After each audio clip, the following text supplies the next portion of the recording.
சேனலை பார்க்க அனைவருக்கும் வணக்கம் நண்பர்களே and welcome back to Sivaji தரை ஷோ.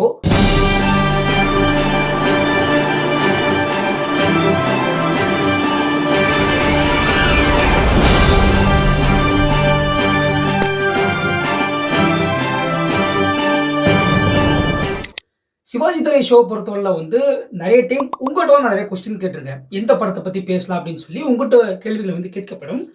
எனக்கு ஒரு படத்தை பத்தி பேசணும் ரொம்ப இன்ட்ரெஸ்டிங்கா இருந்துச்சு. ஸோ இப்போ நம்ம அந்த படத்தை பத்தி உங்கள்கிட்ட கேட்கும்போதும் நீங்களும் அந்த படத்தை தான் சொல்ல போறீங்க. அதனால நம்ம இதை கேட்க வேணாம், நம்மளாவே பேசிடலாம், ஆடியன்ஸ்க்கும் ஒரு சர்ப்ரைஸ் கொடுத்த மாதிரி இருக்கும் அப்படின்னு சொல்லிட்டு சரி வேணாம் அப்படின்னு சொல்லி தான் யோசிச்சேன். ஸோ இன்னைக்கு நம்ம இந்த சிவாஜி திரை நிகழ்ச்சியில எந்த படத்தை பத்தி பார்க்க போறோம் அப்படின்னு சொல்லி பார்த்தீங்க அப்படின்னா, சிவாஜி சார் நடித்த புதிய படை படத்தை பத்தி பார்க்க போறோம். ஸோ எல்லாருமே இந்த வீடியோவை ஸ்கிப் பண்ணாம கடைசி வரைக்கும் பாருங்க. சரி வாங்க பார்க்கலாம்.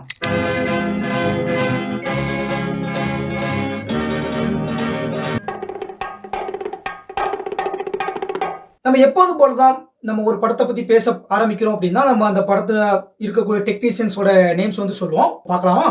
இந்த படத்தை டைரக்ஷன் பண்ணவர் தாதா மிராசி. இந்த படத்துக்கு திரைக்கதை எழுதியவர் நன்னு அப்படின்னு சொல்லக்கூடிய ஒருத்தர். அவர் தான் வசனம் எழுதியிருக்காரு. இந்த படத்தை ப்ரொடக்ஷன் பண்ணவரும் சிவாஜி சார் தான். இந்த படம் 12 செப்டம்பர் 1964 வெளிவந்திருக்கு. இந்த படத்துக்கு இசையமைத்தவர் எம்.எஸ். விஸ்வநாதன். ஓகே, இப்போ படத்துடைய கதையை பத்தி இவர் ஒரு பயங்கரமான மிகப்பெரிய பணக்காரன். படத்துடைய ஆரம்பத்துல பாத்தீங்க அப்படின்னா ஒரு கப்பல்ல பயணம் பண்ணிட்டு இருக்காரு. அப்ப பாத்தீங்கன்னா சரோஜா தேவியை மீட் பண்றாரு. அவங்க பேர் என்ன அப்படின்னு சொல்லி கேட்டீங்க அப்படின்னா லதா. லதாவா மீட் பண்றாரு. ரெண்டு பேத்துக்குள்ள காதல் வளருது. காதல் வளர்ந்ததுக்கு அப்புறமா ஒரு டைம் ரெண்டு பேரும் கார்ல பயணம் பண்ணி போயிட்டு இருக்கும் போது ஒரு ரயில்வே கேட் ஒன்று வருது. அந்த ரயில்வே கேட்டை பார்த்த உடனே கோபாலுக்கு அப்படியே ரத்த கொதிப்பு ஏற்படுது. ஸோ இது ஏன் அப்படின்னு சொல்லி லதா கேட்கும் போது ஒரு பிளாஷ்பேக் ஒன்று சொல்றாரு. என்ன அப்படின்னா, எனக்கு ஏற்கனவே கல்யாணம் ஆயிடுச்சு, என்னுடைய மனைவிக்கும் எனக்கும் இடையில நிறைய பிரச்சனைகள் இருந்துச்சு. ஸோ அதனால என்னுடைய மனைவி தற்கொலை பண்ணிட்டாங்க அப்படின்னு சொல்லி ஒரு பிளாஷ்பேக் சொல்றாரு. ஸோ இந்த பிளாஷ்பேக் சொல்லி முடிச்சதுக்கு அப்புறமா இவங்க ரெண்டு பேத்துக்குள்ள இன்னும் பாண்டிங் அதிகரிக்குது. அதிகரிச்சதுக்கு அப்புறமா மேரேஜ் வரைக்கும் போகுது. ஸோ அப்போ நிச்சயமாவதற்காக நிச்சயதார்த்தம் நடந்துட்டு இருக்கும் போது இறந்து போனதா சொல்லப்படக்கூடிய கதாநாயகன் கோபாலுடைய மனைவி சித்ரா திரும்பவும் உயிரோட வந்துடுறாங்க. அவங்க வந்ததுக்கு அப்புறமா ஒரு சில கதையில குளறுபடிகள்லாம் ஏற்படுது. இப்போ இதுக்கு அடுத்து என்னாச்சு? உண்மையிலேயே சித்ரா இறந்தாங்களா இல்லையா? அப்படி இறக்கல அப்படின்னா அவங்க உயிரோடு இருந்ததுக்கு அப்புறம் இப்ப ஏன் வந்தாங்க? அப்படி இல்லைன்னா ஒருவேளை சித்ரா இறந்திருந்தா இவங்க யாரு? இதுக்கப்புறம் கதையில என்னாச்சு அப்படிங்கதான் படத்துடைய மீதி கதை.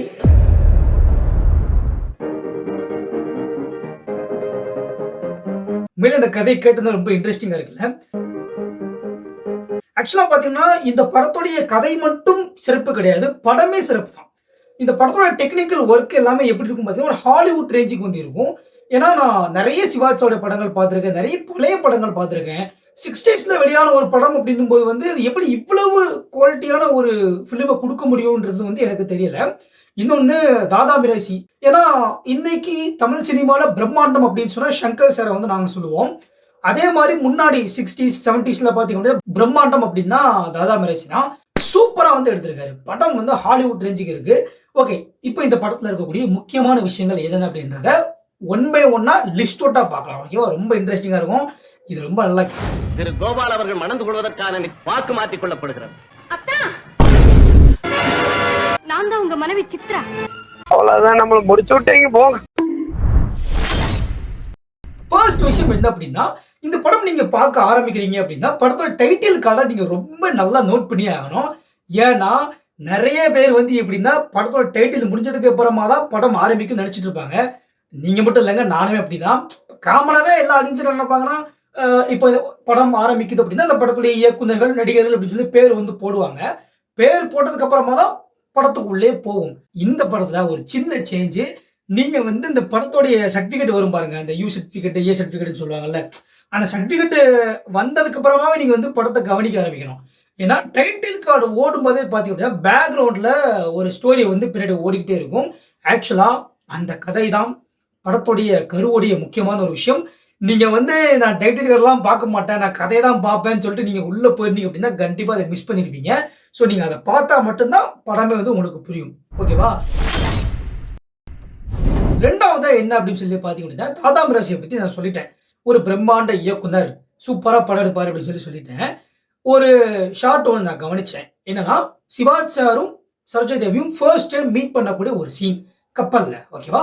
அந்த கப்பல்ல அவங்க மீட் பண்ணும்போது நீங்க அந்த எத்தனை பேர் அதை கவனிச்சீங்கன்னு தெரியல. ரொம்ப சூப்பரா இருக்கும்.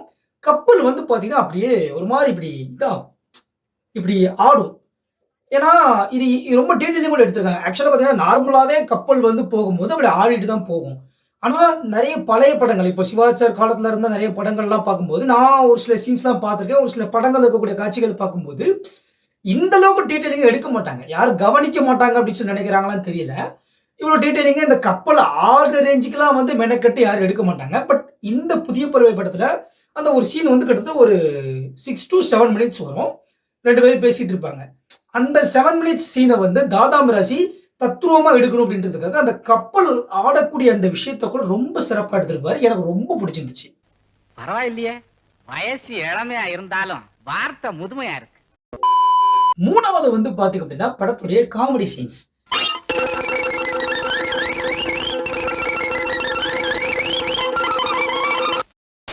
இந்த படத்துல மொத்தமா பார்த்தீங்கன்னா, 1, 2, 3, 4, 5, 6, 7 காமெடி சீன்ஸ் இருக்கு.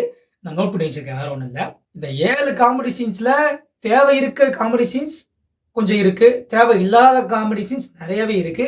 பட் அந்த டைம் டியூரேஷன வந்து ஹேண்டில் பண்றதுக்காக இவங்க என்ன பண்ணியிருக்காங்கன்னா, நாகேஷுக்கும் கொஞ்சம் ஸ்பேஸ் குடுக்கணும். அதே சேம் டைம் வந்து அந்த காமெடியும் வொர்க் ஆகணும். படத்துக்கும் கொஞ்சம் அப்பப்போ வந்து போர் அடிக்கக்கூடாது. ஸோ இந்த மாரி விஷயங்கள அவங்க பார்த்து 7 சீன் வச்சிருக்காங்க. அதுல ஒரு 4, 5 சீன் தேவையே இல்ல அப்படின்ற மாரி தான் தெரிஞ்சுச்சு எனக்கு.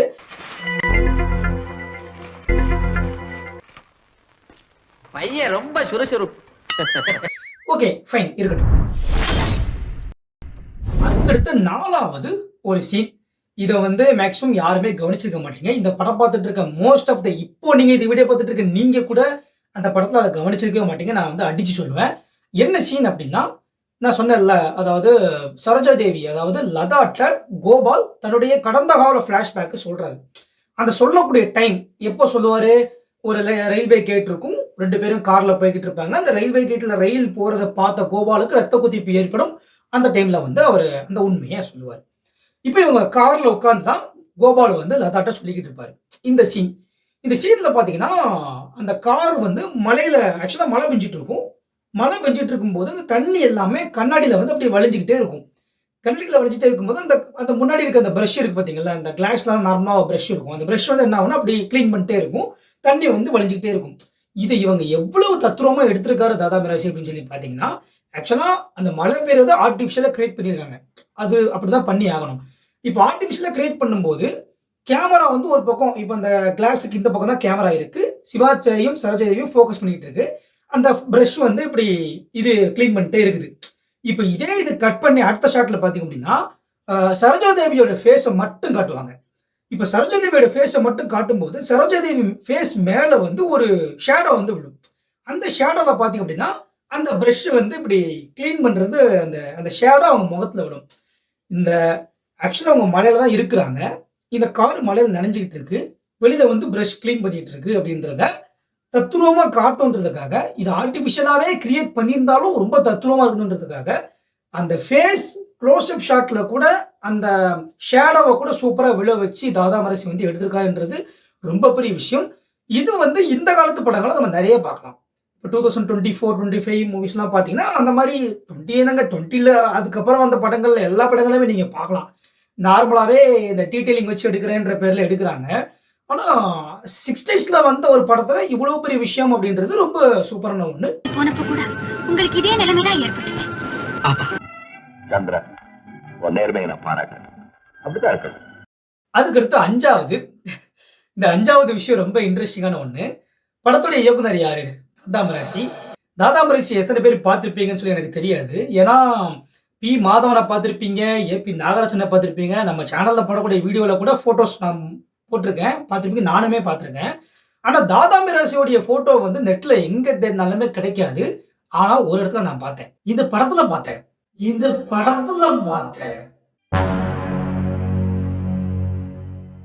ஆச்சரியமா இருக்குல்ல? அதுதான் உண்மை. தாதா மிராசி சிவாஜி சாருக்கு அப்பாவா இந்த படத்துல நடிச்சிருக்காரு.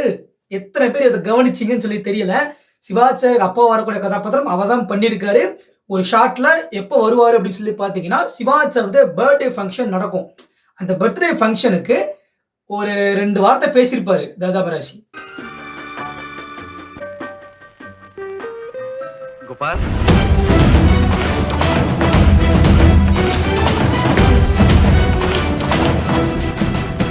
இப்ப நீங்க பாத்தீங்கல்ல, இதுலதான் வந்து நம்ம தாதா மிராசியா பார்க்க முடியும். இதை தாண்டி நீங்க நெட்ல போய் தாதா மிராசியோட போட்டோ எங்கேயாவது பாத்தீங்கன்னா கண்டிப்பா சுத்தமா கிடைக்காது. ஆனா இந்த படத்துல நீங்க பார்க்கலாம். இந்த படத்துல ஒரு ஒரு கெஸ்ட் அப்பியரன்ஸ் மாதிரி சூப்பரா கொடுத்துருக்காரு. ரொம்ப சர்ப்ரைசிங்கா இருந்துச்சு எனக்கு. இதை ஃபர்ஸ்ட் டைம் பார்க்கும்போது ரொம்ப சர்ப்ரைசிங்கா இருந்துச்சு. ஏன்னா இயக்குனர்கள்லாம் வந்து அவங்க இயக்கக்கூடிய படங்களை நடிக்கிறதுன்றது இப்போ நடக்குது இல்லையா? இப்போ ராஜமௌழி எடுத்துக்கோங்களேன், பாகுபலி படத்துல வந்து வருவாரு. அந்த மாதிரி நிறைய இயக்குனர்கள் இருக்கிறாங்க.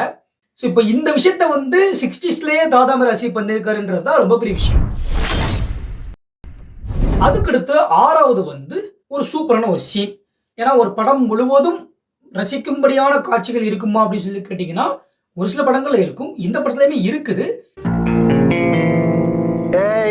ஆனா அதையும் தாண்டி இப்போ இந்த படம் 60ஸ்ல வெளியாயிருக்கு அப்படின்னும் போது 60ஸ்ல இருந்து ஆடியன்ஸுக்கு ஃபுல்ஃபில்லா இந்த படம் வந்து நல்லா இருந்திருக்கும்.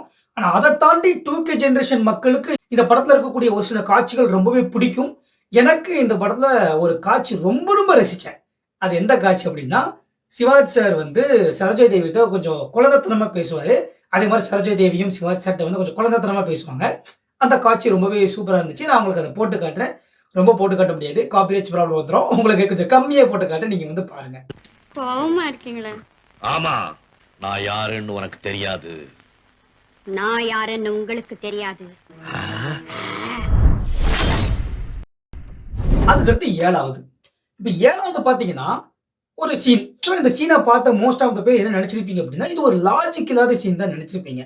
என்னன்னா வந்து வி.கே. ராமசாமி இருக்காருல்ல, வி.கே. ராமசாமியும் சரோஜா தேவியும் சாப்பிடுறதுக்காக உட்காருவாங்க. அப்படி உட்காரும் போது எம்.ஆர். ராதா வந்து அங்கிருந்து வருவாரு. எம்.ஆர். ராதா வந்துட்டு வி.கே. ராமசாமி கிட்ட போய் சண்டை போட்டுட்டு இருப்பாரு. இப்போ நம்ம நார்மலா படத்தை பார்க்குறோம். புதிய பிறை படத்தை ஃபுல்லா பார்த்தாச்சு. புதிய பிறை படத்தை ஃபுல்லா பார்க்காதவங்களுக்கு நார்மலா இருந்துக்கலாம். இப்போ நான் வந்து 2ஆவது டைம் புதிய பிறை படத்தை பார்க்குறேன்னு வச்சுக்கோங்களேன். அப்போ நம்ம என்ன யோசிப்போம் அப்படின்னா, கொஞ்சம் இது லாஜிக்கே இல்லைன்னு தான் யோசிப்போம். ஏன் அப்படின்னு சொல்லி கேட்டிங்கன்னா, படத்தோட கிளைமேக்ஸ்ல என்ன வரும்னா, சரோஜா தேவியா இருக்கட்டும், அப்புறம் வந்து வி.கே. ராமசாமி, அப்புறம் வந்து நம்ம எம்.ஆர். ராதா, இவங்க எல்லாருமே ஒரே போலீஸ் தான். அப்போ சிவாஜி சார் தான் கொலைகாரன் அப்படின்ற ஒரு உண்மையை வந்து ரிவீல் பண்றதுக்காக தான் வந்திருக்காங்க. அவங்க வீட்டுக்குள்ள வந்து நடிக்கிறதுக்காக தான் வந்திருக்காங்க. இப்ப நடிக்கிறாங்க அப்படின்றத இவங்க 3 பேரும் முன்னாடியே பேசி வச்சுட்டு தான் வந்திருக்காங்க இல்லையா? அது வந்து சிவாஜி சார் முன்னாடி நடிக்கலாம், சிவாஜி சார் முன்னாடி நடிக்கலாம், இல்ல அங்க இருக்க நாகேஷ் முன்னாடி நடிக்கலாம். ஆனா அவங்களுக்குள்ளே நடிச்சுட்டா அது எப்படி இருக்கும்? இது நிறைய பேர் நோட் பண்ணிங்கன்னா நான் நோட் பண்ணேன். ஏன்னா காமனாவே யோசிச்சு பாருங்க. இப்போ நம்ம ஒரு 4 பேர் இருக்குன்னு வச்சுக்கோங்களேன். இப்போ நான் இருக்கேன், நீங்க இருக்கீங்கன்னு வச்சுக்கோங்களேன். நம்ம 2 பேரும் சேர்ந்து ஒருத்தவங்களை பிளாக்மெயில் பண்ண போறோம் அப்படின்னா நம்ம 2 பேரும் பேசி வச்சுட்டு தான் நடிக்கிறதுக்காக போயிருப்போம் அவர்கிட்ட. அப்ப நம்ம 2 பேத்துக்கு நடிச்சுட்டே இருந்தா அது வந்து லாஜிக்கா இருக்குமா?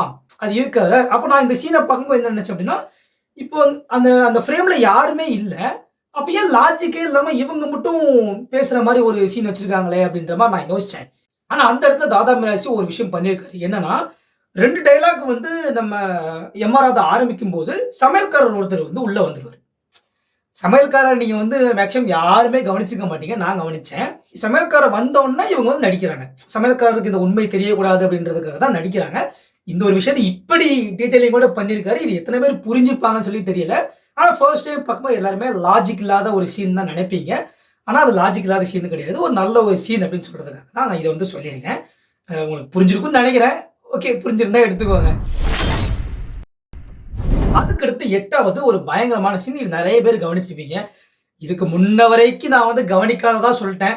ஆனா 8வது சொல்ல போறது மட்டும் கண்டிப்பா எல்லாருமே கவனிச்சிருப்பீங்க. என்னடா அப்படின்னு சொல்லி கேட்டீங்கன்னா, போன சீன் மாதிரி தான் இந்த சீனும். வி.கே. ராமசாமியும் சரோஜா தேவியும் சாப்பிட்றதுக்காக உட்காருவாங்க. ஒரு சின்ன சேஞ்ச், சிவாஜி சார் சேர்ந்து தான் வந்து உட்காருவாங்க. அப்போ 3 பேர் உட்காரும் போது பாத்தீங்கன்னா இடையில வந்து குறுக்க வந்து சாப்பாடு கொண்டு யார் வருவா? சவுகார் ஜானகி வருவாங்க.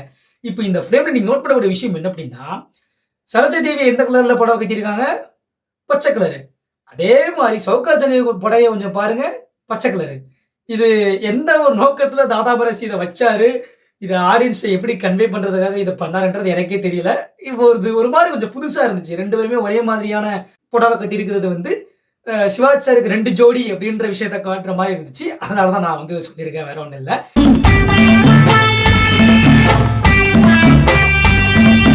அதுக்கடுத்து ஃபைனலா 9வது படத்துடைய கிளைமேக்ஸ். இப்போ நான் ஸ்டார்டிங்ல இருந்து இப்போ வரைக்கும் வந்து படத்துல இருக்கக்கூடிய முக்கியமான விஷயங்கள்லாம் சொல்ல வந்துட்டேன். நான் கவனிச்ச விஷயங்கள் இதுதான். இப்போ லாஸ்ட்டா சொல்லப் போறது படத்துடைய கிளைமேக்ஸ். இந்த கிளைமேக்ஸ்ல என்ன விஷயம் அப்படின்னா, கதாநாயகனுடைய உணர்ச்சிபூர்வமான நடிப்பு வந்து ரொம்பவே முக்கியமான ஒரு கிளைமேக்ஸ். ஏன்னா படத்துல வந்து செகண்ட் ஹாஃப் ஆரம்பிக்கும் போதே பார்த்தீங்கன்னா, கதாநாயகனுக்கு பிரஷர் அதிகமாகுது. உண்மைய வாங்கணுன்றதுக்காக பல பிரச்சனைகளை அவர் வந்து எதிர்கொண்டுட்டு இருக்காரு. நிம்மதியே இல்லாத வாழ்க்கைய வந்து வாழ்ந்துட்டு இருக்காரு. அப்போ அந்த நிம்மதியே இல்லாத வாழ்க்கை கொண்ட ஒரு கதாநாயகன் எப்படி இருக்கணும் அப்படின்றத அந்த கதாபாத்திரத்தை ஏற்று நடிக்கக்கூடிய நடிகன் வந்து சூப்பரா அப்சர்வ் பண்ணியிருக்கணும். அதை அப்சர்வ் பண்ணா மட்டும்தான் ஃப்ரேம் பை ஃப்ரேம் வந்து ஆடியன்ஸுக்கு அந்த ஸ்கிரீன்ல பார்க்கும்போது அந்த விஷயங்கள் தெரியாத மாதிரி நடிக்க முடியும். இதுல சிவாஜி சார் எப்படி பண்ணியிருக்காரு அப்படின்னு சொல்லி பார்த்தீங்கன்னா, ரொம்பவே சூப்பரா பண்ணியிருக்காரு. அவருடைய ஆக்டிங்கை பத்தி எக்ஸ்ட்ரானரி, அதை பத்தி நம்ம ரொம்ப பேச தேவையில்லை. இது அவருடைய ஆக்டிங் வந்து எந்த அளவுக்கு இருக்குன்னா, அவரு செகண்ட் ஹாஃப் ஆரம்பிச்சதுல இருந்தே வந்து ஸ்ட்ரெஸ்ல இருக்காரு, பிரஷர்ல இருக்காரு. ஸோ அந்த பிரஷரின் உச்சக்கட்டம் கிளைமேக்ஸ்ல வருது. அந்த உண்மையை வந்து தன் வாயால சொல்றாரு. அந்த உச்சக்கட்டம் கிளைமேக்ஸ்ல வரும்போது அதுக்கேற்ற உணர்ச்சிபூர்வமான நடிப்பை நம்ம பார்க்கும்போது, அந்த ஆக்டிங்கை பார்க்கும்போது நம்மளே வந்து ஒரு செகண்ட் புல்லரிச்சு போயிடுறோம். அதான் சொல்ல வரேன். இப்போ செகண்ட் ஹாஃப் ஆரம்பிச்சதுல இருந்தே மனுஷன் வந்து ஸ்ட்ரெஸ்ல தான் இருக்காரு. ஆனா இந்த ஒரு காட்சியை பார்க்கும்போது நமக்கு ஒரு என்னடா இது, என்ன மனுஷன் இந்த பாடு படுறாரே அப்படின்ற ரேஞ்சுக்கு வந்து நம்ம போயிடுறோம். அந்த அளவுக்கு ஆடியன்ஸை வந்து ஃபீல் பண்ண வச்சிருக்கிறது நடிகர் திலகத்துடைய நடிப்பு மட்டும்தான். Hats off Sivaji Ganesan sir. நான் வந்து கண்டிப்பா வந்து ஆக்டிங் இந்த படத்துல வந்து நடிகர் திலகம் இல்லை என்றால் இந்த படம் இல்லைன்னு நான் கண்டிப்பா சொல்லுவேன். சூப்பரா இருக்கு, வேற லெவல்ல வந்து இருக்குது. இந்த படத்துடைய கிளைமேக்ஸ் காட்சி வந்து பாத்தீங்கன்னா 2 டைம் எடுத்திருக்காங்க. எந்த இடத்துல 2 டைம் எடுத்திருக்காங்க அப்படின்னா, நம்ம கிளைமேக்ஸை பார்க்கும்போது சரோஜாதேவி வந்து சிவாஜி சாரை கைது பண்ணுங்க அப்படின்னு சொல்லி சொல்லுவார்ல. சொன்னதுக்கு அப்புறமா சிவாஜி சார் வந்து சொல்லுவாரு, நீ வந்து என்ன பிடிக்கிறதுக்காக எந்த விஷயமான ஒரு காரணத்தை காட்டி கூட வீட்டுக்குள்ள வந்திருக்கலாம். ஆனா காதல்ன்ற உன்னை வந்து எனக்கு இது பண்ணியா நீ உள்ள வந்துட்ட, அதை வச்சா நீ என்னை வீழ்த்திட்ட அப்படின்னு சொல்லி பேசுவாரு. ஸோ அப்படி சொன்னதுக்கு அப்புறமா சரோஜாதேவி வந்து அப்படியே இல்ல கோபால், நான் வந்து நடிக்கணும்னு தான் வந்தேன். ஆனா என் மனசை வந்து உங்களுக்கு கொடுத்தேன் அப்படின்னு சொல்லி கீழே வந்து அப்படியே விழுந்துருவாங்க. முதல்ல எப்படி எடுத்திருக்காங்கன்னா, அந்த விழுந்ததுக்கு அப்புறம் அப்படியே சிவாஜி சார் வந்து போயிடுற மாதிரி எடுத்திருக்காங்க. எடுத்து முடிச்சுட்டு அப்படியே ஓகே சீன்லாம் முடிஞ்சு போச்சு அப்படின்னு சொல்லி தாதா பரசியும் பேக்கப் சொல்லிட்டாரு. எல்லா ஆக்டர்ஸுமே வந்து இப்போ வி.கே. ராமசாமி, நம்ம எம்.ஆர். ராதா இவங்க எல்லாருமே வந்து வெளியே செட் அவுட்டு வெளியே வந்துட்டாங்க. சிவாஜி சார் எல்லாரும் வெளியே வந்துட்டாங்க.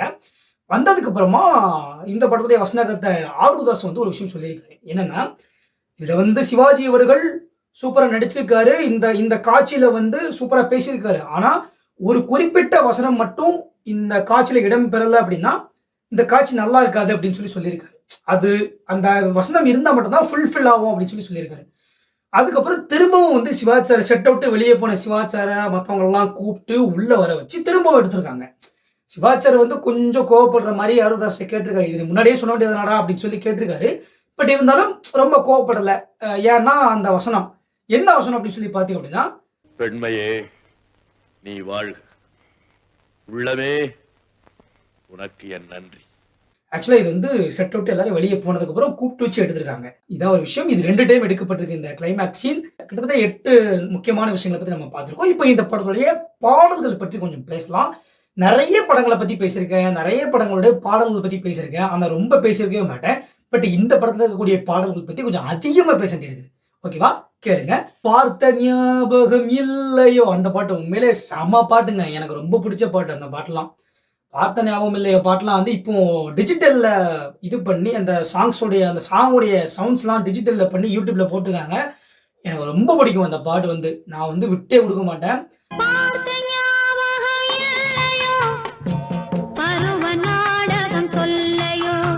இப்ப நம்ம நார்மலா அந்த பாட்டு கேட்கிறோம்ல. ஆனா அந்த பாட்டு ஆக்சுவலா பாத்தீங்கன்னா எம்எஸ்வி வந்து 1954ல வெளியான ஒரு பிரிட்டிஷ் சாங்ஸ் ஆல்பம் வந்து இருக்கு. அந்த ஆல்பத்தை கேட்டிருக்காரு எம்எஸ்வி. கேட்டுட்டு ரொம்ப பிடிச்சி போச்சு. அதை கேட்டு அதை அப்படியே இன்ஸ்பயர் பண்ணி அதை காப்பி பண்ணாம இன்ஸ்பயர் பண்ணி அப்படியே இந்த பாட்டு ஞாபகம் இல்லை பாட்டுல வந்து இறக்கியிருக்காரு. ரொம்ப சூப்பரா இருக்கு இந்த பாட்டு. இன்னொரு இந்த பாட்டு வந்து பாத்தீங்க அப்படின்னா கேமரா ஆங்கிள்ஸ் ரொம்ப சூப்பரா இருக்கும். ஒரு பக்கம் பார்த்தீங்கன்னா கேமரா இங்கேருந்து இப்படி போகும், இந்த பக்கம் பார்த்தீங்கன்னா கேமரா இங்கேருந்து இப்படி போகும். அப்புறம் வந்து அந்த மியூசிக் வாசிக்கக்கூடிய விஷயங்கள் அதெல்லாம் வந்து பார்த்தீங்கன்னா வெளிநாட்டு மக்கள்லாம் வாசிக்கிற மாதிரி இருக்கும். ரொம்ப இன்ட்ரெஸ்டிங்காக இருக்கும். அதெல்லாம் பார்க்கும்போது ஒரு ஹாலிவுட் ஃபீல் கொடுக்குது. அதுக்கடுத்து எங்கே நிம்மதி சாங். எங்கே நிம்மதி எங்கே நிம்மதி அங்கே எனக்கு ஒரு இடம் வேண்டும்.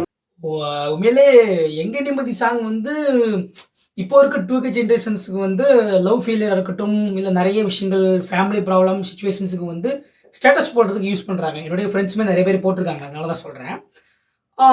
அந்த பாட்டுடைய வரிகள், அந்த பாடல் ரொம்ப சூப்பரான பாடல். அந்த பாட்டுக்காக எம்எஸ்வி 100 வயலின்களை பயன்படுத்தியிருக்கிறார் என்றால் அது ரொம்ப பெரிய விஷயம். ஒரு படத்துக்காக இப்படியெல்லாம் மெனக்கிட முடியுமா அப்படின்னா அது தாதா மிராசி. அதே மாதிரி ஒரு பாட்டுக்காக இப்படியெல்லாம் மெனக்கிட முடியுமா அப்படின்னா அது வந்து எம்எஸ்வி தான். 100 வயலின் சான்ஸே இல்லை. அந்த பாட்டுமே சூப்பராக இருக்கும். ஓகே, ஓவரலாக பார்த்து அப்படின்னா படம் வந்து இப்படி தான் இருக்குது. இந்த படத்துடைய சிறப்புகள் அப்படின்னு சொல்லி எடுத்துக்க அப்படின்னா இது வந்து சேஷ குர்கட் சேடோ அப்படின்னு சொல்லக்கூடிய ஒரு பிரிட்டிஷ் படத்துடைய தழுவல். அதை வந்து தழுவி என்ன பண்ணாங்கன்னா வங்காளத்தில் எடுத்தாங்க. வங்காளத்துலேருந்து தமிழ் ரீமேக் பண்ணலாம் அப்படின்னு சொல்லி அதோடைய ரைட்ஸை வாங்கி தமிழில் வந்து எடுத்திருக்காங்க. அப்புறம் இந்த படம் வந்து 100 நாட்களை தாண்டி ஓடிச்சு. சிவாஜியோடைய ஓன் ப்ரொடக்ஷனில் வந்து ஒரு படம், ரொம்ப சிறப்பான படம். இன்னொன்று, இந்த படத்தை பார்த்த மிகப்பெரிய விஐபிஸ்லாம் வந்து இது வந்து ஹாலிவுட் ரேஞ்சில் இருக்குது அப்படின்னு சொல்லி பாராட்டியிருக்காங்க.